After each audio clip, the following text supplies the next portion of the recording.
tema hari ini tuh emang rada gimana gitu ya. Kalau saya secara pribadi tuh em, ya merasa lumayan terbebani gitu ya, karena ya kayak Miss Vivi juga tadi sharing gitu ya. Eh, Kadang tuh kita gimana taunya kehendak Tuhan untuk hidup kita, terutama untuk langkah-langkah yang besar gitu ya, untuk keputusan-keputusan yang lumayan besar gitu. Kadang-kadang kayaknya nggak mudah gitu ya. Nah, tetapi kita percaya bahwa Tuhan itu yang maha agung, maha besar itu, dia juga memperkenalkan dirinya buat kita supaya kita juga mengerti gitu apa yang dia mau dalam hidup kita. Saya mengajak teman-teman untuk melihat Roma pasal 12. Jadi dari pengurus itu sebenarnya sudah memberi saya bahan itu tentang tema kita sendiri, A Path to Find God's Will. Nah, itu bukunya memang bagus, ringan, langkah-langkah praktis untuk kita bisa memahami gitu ya. Tetapi saya juga mengkombinasikan dengan bacaan saya, dengan perenungan saya secara pribadi yang banyak dipengaruhi oleh John Piper. Jadi untuk kali ini bagaimana kita mengetahui kehendak Tuhan, saya lebih banyak berinteraksi dengan firman Tuhan dan juga tulisan-tulisannya John Piper gitu. Kita buka Roma pasal 12.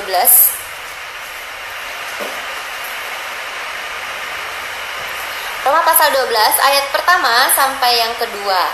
Ayat yang saya akan membacakannya buat teman-teman semua. Teman-teman silakan baca di kitab sucinya masing-masing ya. Ayat pertama, karena itu, saudara-saudara, demi kemurahan Allah, aku menasihatkan kamu, supaya kamu mempersembahkan tubuhmu sebagai persembahan yang hidup, yang kudus dan yang berkenan kepada Allah. Itu adalah ibadahmu yang sejati. Janganlah kamu menjadi serupa dengan dunia ini, tetapi berubahlah oleh pembaharuan budimu, sehingga kamu dapat membedakan manakah kehendak Allah, apa yang baik, yang berkenan kepada Allah, dan yang sempurna. Jadi teman-teman, saya berpikir begitu, kalau kita itu sebagai orang Kristen, tentu Tuhan sudah memilih kita gitu ya, dan firman Tuhan itu berbicara banyak sekali tentang apa yang Tuhan itu lakukan bagi manusia, mulai dari zaman-zaman yang dulu gitu sampai yang sekarang, sampai yang setelahnya. Tetapi ketika Tuhan itu berinteraksi dengan manusia, dengan umatnya, dengan kita begitu, Tuhan itu memberikan banyak perintah. Dia memberikan banyak perintah, juga janji-janji yang sudah dia tetapkan begitu. Kalau di Roma pasal 12 ayat 1 sampai 2 ini berbicara tentang, saya bisa menyimpulkan berbicara tentang kehendak Allah. Nah, kehendak Allah itu gimana sih kita bisa klaim gitu ya, oh ini kehendak Allah, oh ini bukan gitu ya. Yang pertama-tama teman-teman, saya ingin menjelaskan bahwa mungkin kita bisa mengenali kehendak Allah itu dengan dua cara ya. Yang pertama, kehendak Allah itu juga pertama-tama berbicara tentang kedaulatan Allah, kedaulatan Tuhan. Jadi ada kehendak Allah yang sedari dulu Allah itu memang sudah menetapkannya gitu. Seperti karakter Allah. Karakter dia baik, karakter Allah itu pengasih, karakter Allah itu maaf gitu ya, juga pembalas untuk orang-orang yang berdosa. Selain karakter, ketetapan Allah atau kehendak Allah itu berbicara juga tentang janji. Janji Allah itu dari dulu sampai sekarang adalah dia berjanji untuk menyelamatkan orang percaya. Bahkan Yesus Kristus pun ditetapkan untuk menyelamatkan kita gitu ya. Dan yang ketiga teman-teman, kehendak Allah itu kita sebut sebagai kedaulatan Allah itu selain karakter, janji, Dan juga memang salah satunya adalah kehendaknya yang sudah dari dulu dia inginkan gitu ya, inginkan manusia. Contohnya Allah menetapkan orang yang dia selamatkan pada suatu saat akan masuk bersama-sama dengan dia di perjamuannya, maksudnya masuk surga gitu ya. Atau Allah menetapkan Yesus Kristus sebagai penyelamat, itu sudah ketetapan, nggak akan ada yang membantah itu. Dan Tuhan pun di dalam ketetapannya dia memberikan janji, memberikan kasih, itu semua ketetapan. Tetapi ada satu kehendak Allah teman-teman yang kadang-kadang tuh kita bingung gitu ya, kita confused gitu. Ini kehendak Tuhan, kehendak Allah, atau kehendak saya gitu ya. Karena kehendak ini bersifat perintah. Ada kehendak Allah yang tadi bersifat daulat, yang ini bersifat perintah. Contohnya hukum-hukum Allah. Tuhan menetapkan atau Tuhan menghendaki ya. Tuhan menghendaki orang untuk saling mengasihi. Tuhan menghendaki orang untuk menghormati hari Sabat. Tuhan menghendaki dan memerintahkan orang-orang untuk menghormati sesama. Tapi kalau kita pikir-pikir, berapa persen sih diri kita itu sudah melakukan perintah Tuhan itu? Berapa persen sih kehendak Tuhan di dalam perintah hukum-hukumnya itu sudah kita lakukan? Contohnya Tuhan menghendaki orang-orang itu hidup kudus dan juga menyebarkan seluruh Injil, seluruh berita Kristus kepada semua orang. Kita yang hadir di sini, seberapa banyak yang sudah melakukan penginjilan atau yang menjaga kekudusan hidup? Bisa ada suaranya? Berapa banyak? Kira-kira Youth GKK Jayapura 90% sudah melakukan kehendak Tuhan itu? Perintah Tuhan itu? Tuhan menghendaki semua orang mengasihi.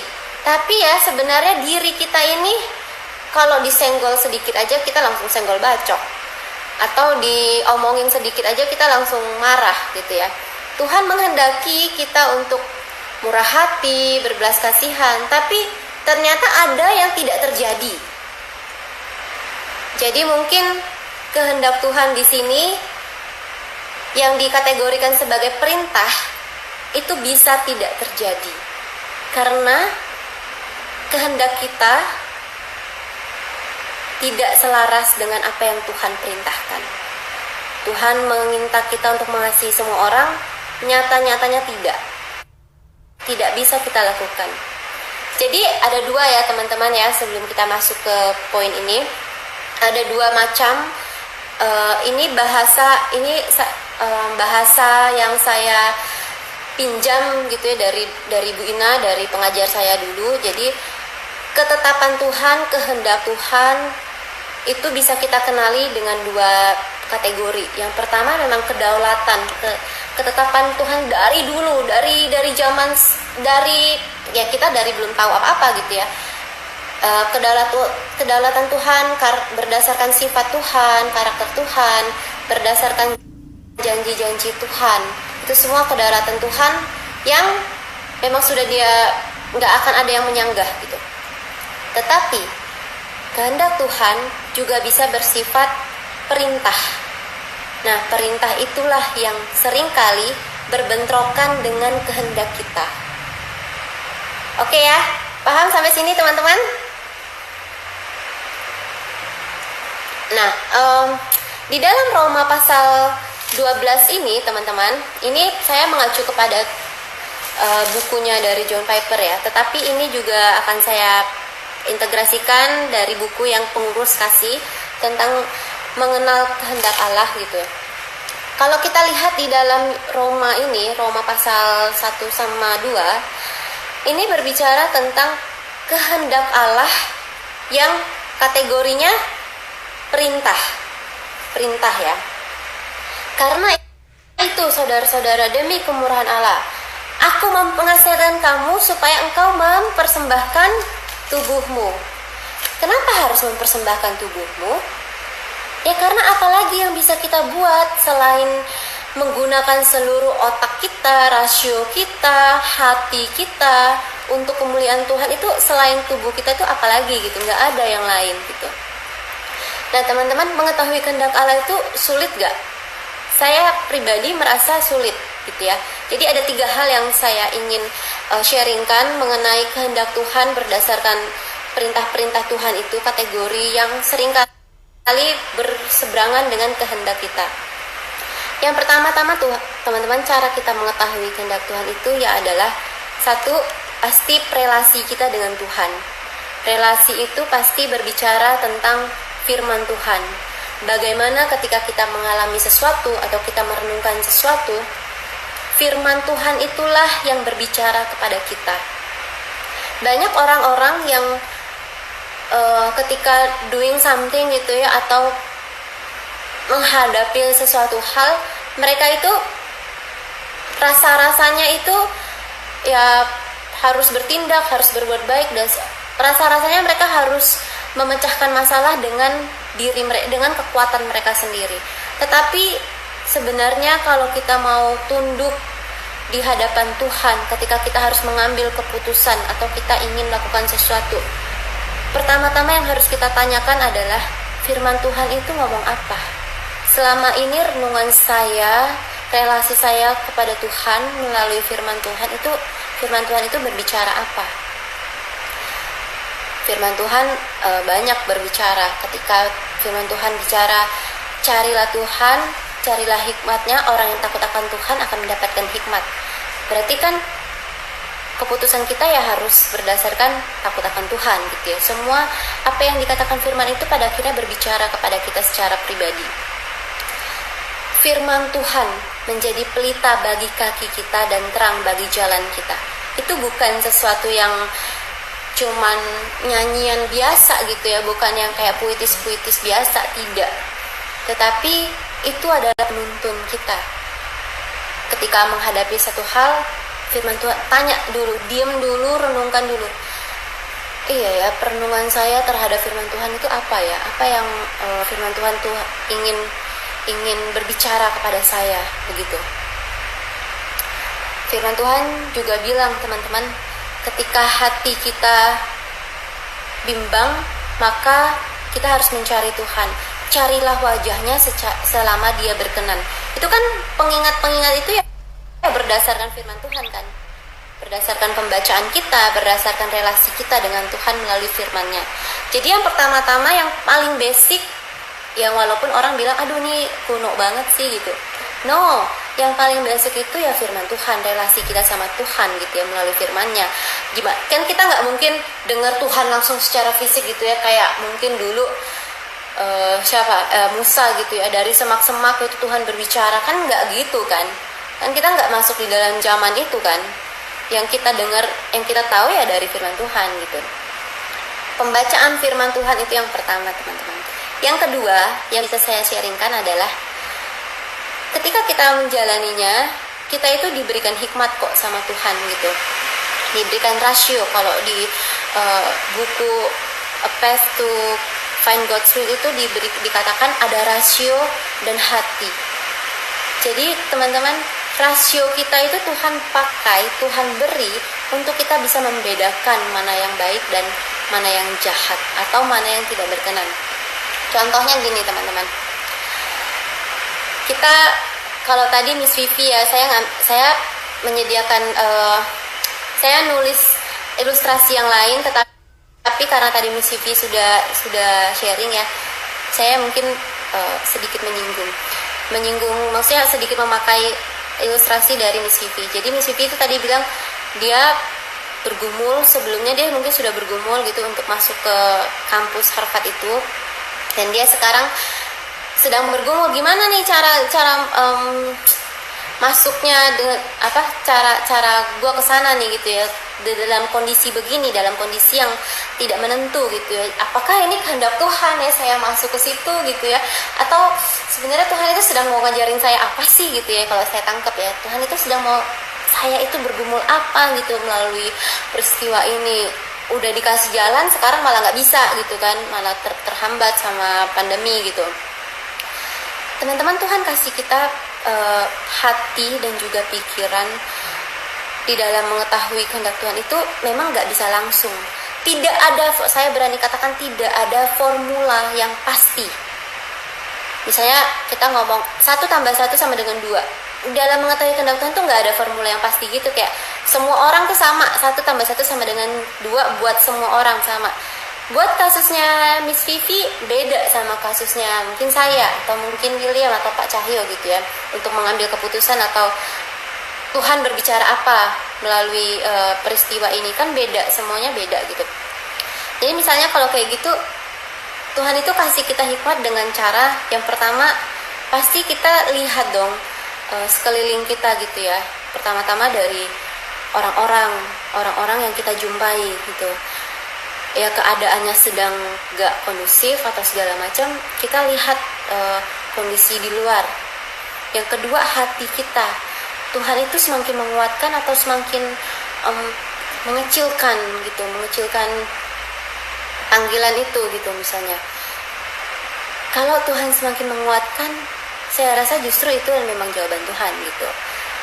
Kemudian lingkungan secara sosial gitu, apa yang sedang terjadi itu juga bisa berbicara kepada kita begitu. Dan yang ketiga teman-teman sebenarnya adalah kewajaran hidup. Kewajaran hidup itu maksudnya gini, orang itu sering bertanya-tanya kehendak Tuhan itu apa sih buat saya gitu ya, atau saya cari cara taunya gimana gitu. Ya ada kewajaran hidup yang Tuhan beri, yang Tuhan sediakan di dalam konteks di mana kita hidup. Misalnya kita nanya kehendak Tuhan buat saya pacaran kah sama orang ini, atau saya sekolah kah di sekolah ini, tapi kita sendiri males atau kita sendiri nggak berdoa sama Tuhan atau milih yang sudah pasti salah gitu ya. Ya itu kan kewajaran hidup kan. Sebenarnya nggak perlu nyari lagi gitu. Kehendak Tuhan tuh yang mana sih, yang mana? Enggak, itu sudah terjawab gitu. Sudah ada. Jadi kewajaran hidup itu salah satu cara kita mengetahui kehendak Tuhan. Jadi teman-teman, kewajaran hidup. Udah tahu kita harus bekerja, ya kerjakanlah dengan sungguh-sungguh. Kerjakanlah dengan hati yang sungguh-sungguh, do the best. Yaitu cara kita mengetahui kehendak Tuhan. Kalau kita ngasal-ngasal juga, ya gimana cara taunya gitu. Nah itu cuman sekilas yang secara umum ya yang bisa saya sampaikan. Tetapi teman-teman kalau kita kita kembali ke Roma 12 ayat 1 sama 12 ini, ayat 1 sama 2 ini teman-teman. Ketika Rasul itu menyatakan kepada jemaat di sana, persembahkan tubuhmu yang kudus kepada Allah, karena itu adalah ibadahmu yang sejati. Bukan cuman pengetahuan tadi teman-teman, kita tahu harus membaca Alkitab, kita harus secara hikmat rasio gitu ya memilih, kita juga secara kewajaran hidup gitu. Nggak cukup cuman itu teman-teman. Itu semua bisa kita ketahui tanpa kita punya relasi atau kita punya keinginan untuk menyembah Tuhan, memberikan tubuh kita sebagai ibadah yang sejati.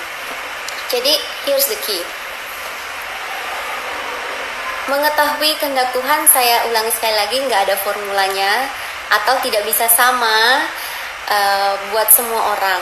Tetapi 3 hal tadi itu bisa menjadi bisa menjadi langkah basic gitu ya teman-teman. Bisa menjadi langkah basic.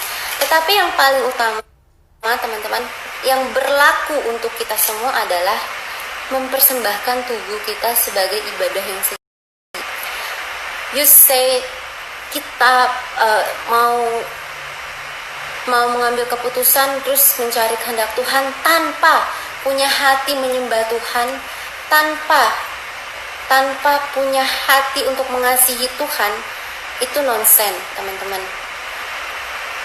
Kita bilang oke, saya melakukan semua kewajaran hidup, saya baca Alkitab gitu ya, tapi hati kita itu tidak ada hati yang mau mengasihi Tuhan, itu percuma. Karena itu sebenarnya bisa menjadi alat kita untuk kita memenuhi keinginan kita sendiri, bukan keinginan Tuhan.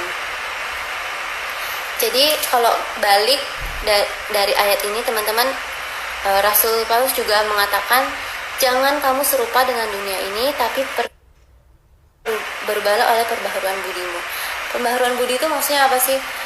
Ya itu tadi, semua yang saya tawarkan di awal, yang saya sebutkan, nggak cuman kita itu tahu harus berbuat ini dan itu, berbuat baca kitab dan lain sebagainya, tidak. Tetapi pembaharuan budi. Pembaharuan budi itu salah satunya adalah ketaatan.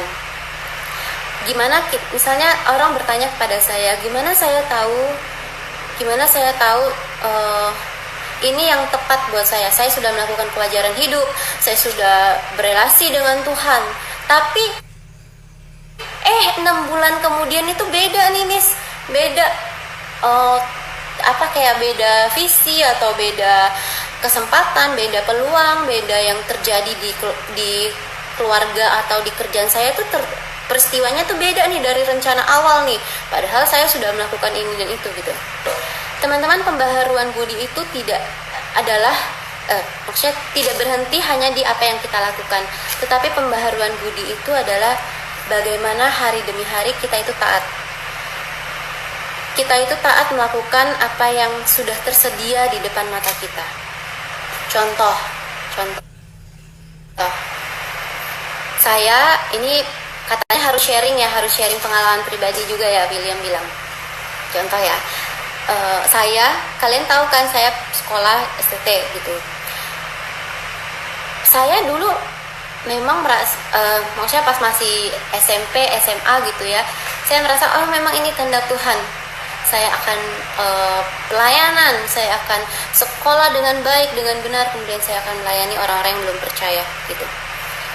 Kemudian ya saya itu berusaha mencari ini benar panggilan atau tidak, ini benar kehendak Tuhan atau tidak. Saya melakukan semuanya itu yang saya sebutkan tadi di atas.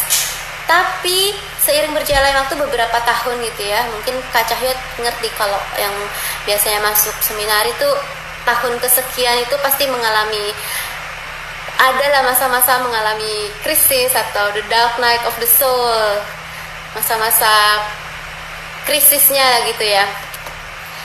Kemudian menjadi pertanyaan buat diri saya dan juga orang lain, apakah benar kamu sudah melakukan kehendak Tuhan gitu ya? Atau gimana kamu tahu kamu tetap bertahan di seminari, tetap di jalan seminari? Sebenarnya kamu bisa pelayanan nggak harus di seminari kan, Des gitu ya. Menjadi pertanyaan buat diri saya. Tapi karena saya masih merasa ya ini yang dari awal saya kerjakan, yang dari awal saya usahakan walaupun banyak rintangan gitu ya, tapi yang pasti yang saya lakukan adalah pembaharuan budi. Pembaharuan budi itu adalah kesetiaan. Saya ingat sekali Pendeta Yakub itu selalu ngomongin, kamu bisa mempertanyakan banyak hal, tapi yang satu yang harus kamu pinta, yaitu kesetiaan. Dengan kesetiaan, dengan tetap melakukan yang sudah Tuhan bukakan gitu ya, maka kau akan tahu kehendak Tuhan buat kamu. Dengan melakukannya dengan kesetiaan, maka engkau akan tahu apa yang Tuhan kehendaki buat dirimu. Jadi mungkin 5 tahun ke depan, apa yang kita kerjakan saat ini bisa berbeda dengan hari ini. Tapi ya itu misteri gitu, itu misteri. Apa yang bisa terjadi 5 tahun ke depan itu misteri teman-teman. Cuman kalau kita melakukannya dengan setia, walaupun nanti ujungnya beda gitu ya, nggak apa-apa. Mungkin kehendak Tuhan itu adalah kita berproses, kita dibaharui akal budi kita untuk mengasihi Tuhan lebih lagi. Dan apa yang kita lakukan selama ini nggak mungkin sia-sia kalau kita lakukan dengan sungguh-sungguh, walaupun ujungnya beda. Jadi yang pertama-tama yang saya ingin katakan adalah gimana saya tahu kehendak Tuhan. Satu, tidak ada formula secara mutlak untuk semua orang. Itu yang ingin saya katakan. Jadi kalau teman-teman datang ke sini untuk cari jawaban seperti 1 tambah 1 sama dengan 2, maaf saya mengecewakan. Tapi satu, tidak ada formula yang mutlak untuk pergumulan semua orang secara sama. Tapi kita bisa pelajari dari apa yang sudah ada di Alkitab. Yang pertama, teman-teman, relasi sama Tuhan melalui pembacaan firman Tuhan. Melalui pembacaan firman Tuhan, ketika something happen, firman itu akan berbicara kepada kita. Makanya kata orang itu, semakin sibuk kita, harusnya semakin kita menyediakan waktu untuk membaca firman Tuhan dan juga untuk berdoa. Kadang-kadang kan semakin sibuk kita ya semakin tidak membaca firman Tuhan dan tidak berdoa. Tapi sebenarnya semakin sibuk kita, harusnya firman Tuhan itu semakin berbicara. Supaya yaitu firman itu benar-benar menjadi pelita bagi kaki dan terang bagi jalan kita. Yang pertama itu, teman-teman. Yang kedua yang tadi saya katakan, rasio dan hati kita. Tuhan itu akan berikan kita hikmat seiring berjalannya waktu yang kita lakukan gitu ya. Lakukanlah yang terbaik apa yang bisa kita lakukan. Ketika kita sedang di bidang A, ya udah itu aja gitu. Lakukan dengan sungguh-sungguh. Yang ketiga, kewajaran hidup. Kewajaran hidup itu udah kalau saya bilang sih bisa dikategorikan tuh untuk orang yang tidak percaya, tidak di dalam Tuhan pun bisa begitu ya. Bisa dipakai gitu. Kewajaran hidup, kalau memang mau dapat nilai yang baik, ya memang harus belajar. Kalau memang mau jadi pengajar yang baik, ya memang harus belajar terus, harus peka terhadap orang-orang yang diajar gitu. Terus kalau mau sukses, ya kerja keras dan hidup wajar dalam kewajaran hidup itu ya sebagai masyarakat yang baik, kita menuruti perintah dari pemerintah kita yang baik tentunya ya, yang baik, nggak korupsi dan lain sebagainya. Itu semua kewajaran hidup tuh. Kewajaran hidup termaksud memilih pasangan. Memilih pasangan kewajaran hidupnya ada dong. Yang seiman, yang karakternya bisa kita sama-sama bertumbuh gitu. Maksudnya yang sama-sama bertumbuh, yang bisa sama-sama ya jadi saling mengenal diri sendiri gitu ya, saling memperbaiki diri sendiri. Itu semua kewajaran hidup gitu. Jadi cara untuk mengenali kehendak Tuhan, satu, tidak ada formula yang pasti untuk semua orang, tapi yang kedua, kita bisa coba sama-sama. Firman Tuhan berbicara terus-menerus, kita diberikan hikmat dan juga hati untuk mengerjakan apa yang bisa kita kerjakan dengan sungguh-sungguh, dan juga kewajaran hidup itu. Tapi yang paling penting adalah mempersembahkan tubuh sebagai ibadah yang sejati. Jadi dimulai dari apa yang kita makan, apa yang kita ucapkan, apa yang kita pikirkan, ya sedapat mungkin itu semua sebagai ibadah kita kepada Tuhan. Dan nanti seiring berjalannya waktu, dengan kesetiaan, Tuhan itu semakin memperbaharui akal budi kita. Tuhan memperbaharui akal budi kita. Makanya di Roma ini Paulus itu nggak ngomong, oh sudah kamu mempersembahkan tubuhmu, kamu baik-baik saja. Tidak gitu ya. Malahan jemaat itu dibilang ubah pembaharuan budimu gitu. Bukan berarti mereka dari bodoh langsung pintar, tidak. Tapi mereka setia. Pembaharuan budi itu setia melakukan apa yang memang Tuhan tuh inginkan gitu ya. Jadi jemaat di sana tuh nggak cuman sudah tahu harus mempersembahkan tubuh, tetapi juga pembaharuan budi, yaitu setia. Teman-teman, kalau balik kembali di awal ya, ketetapan Tuhan itu digolongkan ada dua. Nanti mungkin Lause lagi Pak Cahyo bisa updatein ya, maksudnya apa gitu ya. Maksudnya kalau ada yang teman-teman kurang jelas, saya minta tolong Pak Cahyo, mungkin penjelasan saya kurang jelas gitu ya. Ketetapan Tuhan itu ada dua kategori yang bisa kita renungkan. Yang pertama, ketetapan Allah di dalam kedaulatannya. Tuhan itu berdaulat, bumi berputar. Tuhan itu berdaulat, manusia diselamatkan hanya melalui Yesus Kristus. Tuhan berdaulat, semua orang hidup, semua orang juga bisa mati. Itu semua ketetapan Tuhan.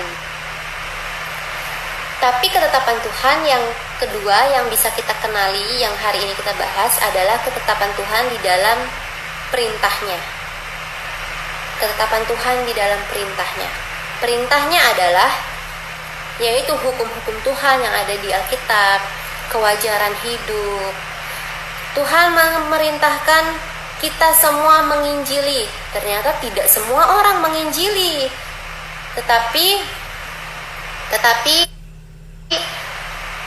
Tuhan itu masih mengasihi kita. Kadang-kadang kehendak kita sama kehendak Tuhan itu di dalam perintahnya bisa nggak nyambung nih. Kita bisa nggak nyambung. Tuhan suruh kita senang baca firman Tuhan, tapi kita nggak melakukannya. Itu kan nggak nyambung gitu ya. Tapi teman-teman, Tuhan itu beranugerah. Di dalam kehendaknya, kehendak perintahnya ini, Tuhan itu beranugerah. Dia selalu menanti-nantikan kita. Jadi gimana caranya untuk mengetahui kehendak Tuhan?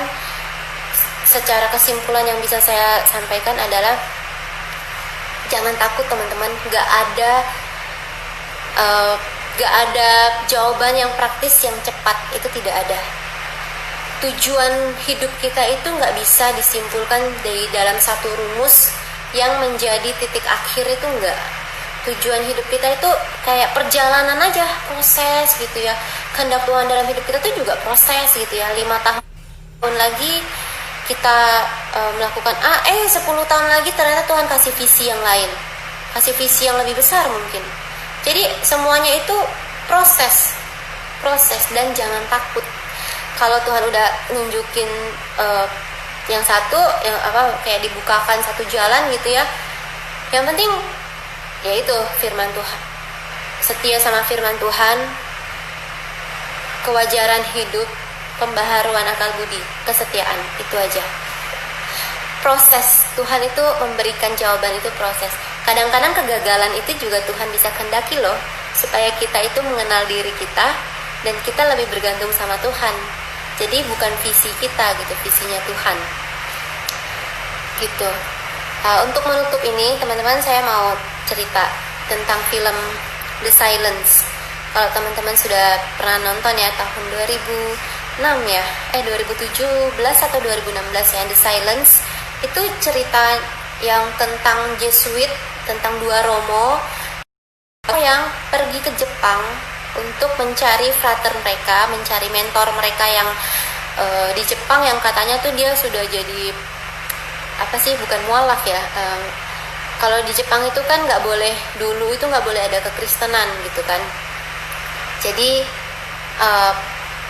kalau misionaris datang ke sana itu mereka tidak akan membunuh lagi, tapi mereka akan menyiksa misionaris itu, menyiksa jemaat-jemaatnya sampai misionaris itu mengkhianati Yesus, sampai misionaris itu tidak lagi akan memeluk agama Kristen.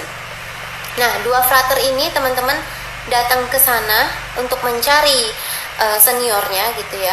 Dan ternyata mereka satunya dibunuh, tinggal satu orang frater yang masih hidup. Dan frater ini tidak dibunuh, tetapi teman-teman disiksa terus. Disiksanya apa? Jemaatnya tuh dianiaya, dia sendiri ditangkap, dianiaya supaya dia mau menginjak gambar Yesus. Artinya dia tidak akan jadi Kristen lagi. Teman-teman, dalam masa-masa itu ya, dalam masa-masa penyiksaan itu, si frater ini dia itu mencari Tuhan. Dia itu berdoa sama Tuhan. Tuhan, apa sih yang mau Tuhan itu kehendaki gitu ya? Buat saya udah jauh-jauh datang ke sini, tapi panggilan saya yang Tuhan berikan ini terlalu kuat, makanya saya datang ke sini. Tapi kok ketika datang ke sini saya tuh nggak bisa ngapa-ngapain gitu. Saya gagal, bahkan disiksa, bahkan dia tidak boleh menyebarkan agama Kristen. Jadi buat apa dia ke situ? Jadi tujuan Tuhan atau kehendak Tuhan bagi dirinya itu apa teman-teman? Dia tidak boleh jadi orang Kristen lagi. Tujuan Tuhan buat dia apa? Di dalam masa penderitaan itu dia berdoa sama Tuhan, tapi Tuhan diam. Tuhan diam. Kan judulnya The Silence ya. Sunyi semua. Bahkan itu dia ngomong, saya itu kayak berdoa sama diri saya sendiri gitu, ngomong sama diri saya sendiri. Udah kayak depresi berat gitu ya. Tuhan itu diam. Dan akhirnya teman-teman, saking di film terakhir sebelum saya, dia itu digantung, kakinya di atas bersama jemaat yang lain. Jemaat yang lain itu juga, dia tidak digantung, jemaat yang lain digantung, dia menyaksikan jemaatnya digantung. Dan leher mereka itu dimasukin ke semacam sumur yang gelap begitu ya, sambil berteriak-teriak, tolong, tolong, tolong. Pemerintah Jepang, Kaisar Jepang cuman bilang gini, Father, kamu bisa menghentikan penderitaan mereka dan penderitaan dirimu sendiri dengan kamu menginjak gambar Yesus. Udah gitu aja, injak doang loh. Dia nggak mau, maksudnya dia nggak mau menyangkali imannya kan. Tapi ya di tengah-tengah depresi yang berat itu, justru Tuhan ngomong. Jadi selama dia berdoa tuh Tuhan tidak ngomong. Tuhan tidak menunjukkan belas kasihannya sama sekali, menunjukkan kehendaknya sama sekali. Justru di masa-masa itu Tuhan ngomong. Jadi di film itu nampak wajah gambar Yesus ya, gambar yang selama ini dia lihat, gambar Yesus. Terus dia tuh dengar gini, injaklah, gak apa-apa, injak aja. Jadi akhirnya injak, teman-teman. Dia injak dan jemaat itu diangkat. Terus dia nggak boleh lagi penginjilan, nggak boleh jadi orang Kristen. Pertanyaannya, kenapa sih Tuhan itu berbicara pada saat itu saja gitu? Kenapa nggak dari dulu? Kenapa Tuhan berbicara saat dia harus menginjak patung Yesus gitu? Dan tujuan Tuhan dalam hidup dia apa?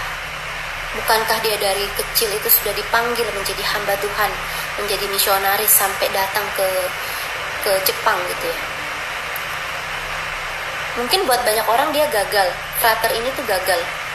Ya udahlah, mati aja, mending toh Tuhan selamatkan gitu ya.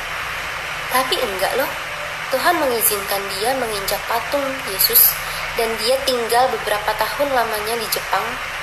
Tidak boleh jadi orang Kristen, harus menyembah kaisar.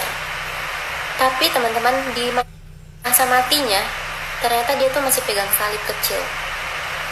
Jadi yang saya mau katakan ini, kehendak Tuhan dalam hidup dia awalnya jelas sekali. Tuhan suruh dia pergi ke sana, Tuhan suruh dia melakukan ini, melakukan itu. Tapi akhirnya beda. Apakah itu bukan kehendak Tuhan? Mungkin orang bisa salah menilai kehendak Tuhan, mungkin. Tapi ketika dia melakukannya dengan setia, dia kan udah berdoa sampai setengah mati ya. Tapi Tuhan mengizinkan dia masuk di dalam masa-masa yang gelap itu, masa-masa merasa ditinggalkan oleh Tuhan. Tapi justru di masa-masa silence itu Tuhan berbicara. Di masa-masa depresi itu Tuhan berbicara. Walaupun dia tidak boleh menginjili lagi, tetapi imannya tetap Tuhan tolong. Imannya pada saat akhir hidupnya Tuhan tetap pelihara.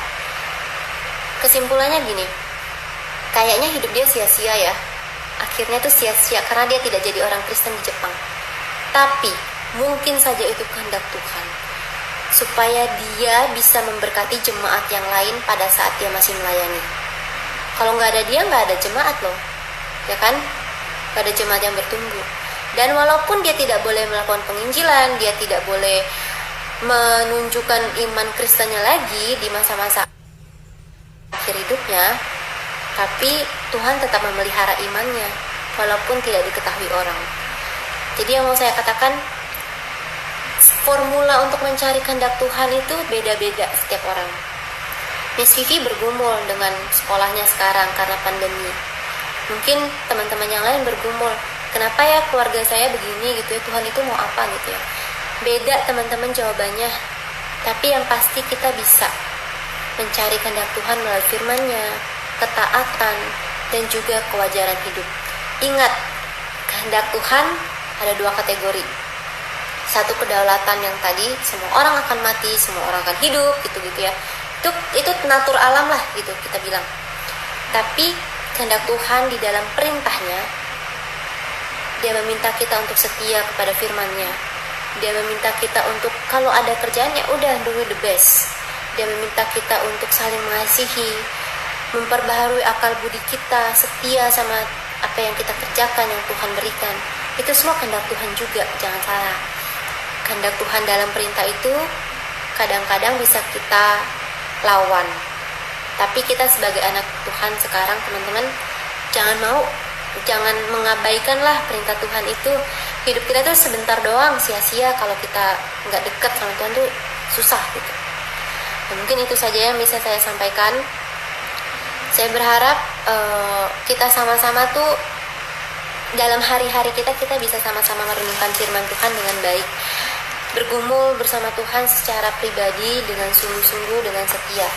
Karena kadang-kadang apa yang Tuhan kehendaki dalam hidup kita itu justru di dalam kesetiaan, walaupun gak jelas, tapi justru di dalam kesetiaan. Saya akan menutup renungan ini. Kita semua boleh mengambil sikap doa, teman-teman. Saya akan membacakan Amsal pasal 3. Janganlah kiranya kasih dan setia meninggalkan engkau. Kalungkanlah itu pada lehermu. Tuliskanlah itu pada loh hatimu. Maka engkau akan mendapat kasih dan pengharapan dalam pandangan Allah serta pandangan manusia. Percayalah kepada Tuhan dengan segenap hatimu dan janganlah bersandar kepada pengertianmu sendiri. Akuilah Dia dalam segala lakumu, maka Ia akan meluruskan jalanmu. Janganlah engkau menganggap dirimu sendiri bijak, takutlah akan Tuhan dan jauhilah kejahatan. Jangan iri hati kepada orang yang melakukan kelaliman, dan jangan memilih satupun dari jalannya, karena orang yang sesat adalah kekejian bagi Tuhan, tetapi orang yang jujur, Ia bergaul erat. Ya Tuhan, kami memohon Engkau berbelas kasihan kepada kami. Tuhan, seringkali kami mencari-cari apa sih yang Tuhan inginkan, bagaimana sih kehendak Tuhan dalam hidup kami. Tapi sebenarnya Tuhan, Engkau sudah memerintahkan itu semua. Segala hukum-Mu sudah ada di dalam firman Tuhan di Alkitab. Dan Engkau sudah memberikan kami begitu banyak orang-orang yang baik, yang mau menolong kami, yang membukakan mata hati kami. Bahkan kewajaran hidup sudah Engkau berikan kepada kami. Tapi kami masih seringkali Tuhan luput, dan kami seringkali melakukan apa yang mendukakan hati-Mu. Tuhan, kami juga tahu bahwa kehendak-Mu dalam hidup kami seringkali rasanya Tuhan tidak kami lihat atau kami kurang peka. Tuhan, kami mohon ampun. Kami mohon ampun Tuhan. Tapi kami mau Tuhan Kau berbelas kasihan untuk menolong kami, supaya kami mengenali kehendak-Mu. Dan supaya perintah-perintah-Mu itu Tuhan yang kami kenali, boleh kami lakukan. Tolong kami Tuhan, koreksi hati kami dalam segala hal ini, di dalam proses, di dalam kesetiaan kami mengikuti perintah-Mu. Tolong beri kami hati untuk mengasihi Tuhan. Beri kami hati untuk mengasihi Tuhan, sehingga ketika kami keliru, Tuhan tetap menolong kami. Kami menyerahkan persekutuan kami ke dalam tangan kuasa-Mu ya Tuhan. Kami memohon Engkau menguatkan setiap kami yang sudah hadir. Kuatkanlah hati kami untuk lebih mengasihi Engkau, sehingga perintah-Mu dan juga kehendak-Mu boleh nyata dalam hidup kami. Tolong kami untuk menghadapi hari-hari yang sulit, untuk lebih peka dan juga tetap mengasihi. Kami menyerahkan persekutuan kami ini dan permohonan kami hanya di dalam nama Tuhan Yesus, Tuhan yang menjadi sahabat kami yang ajaib. Kami berdoa. Amin.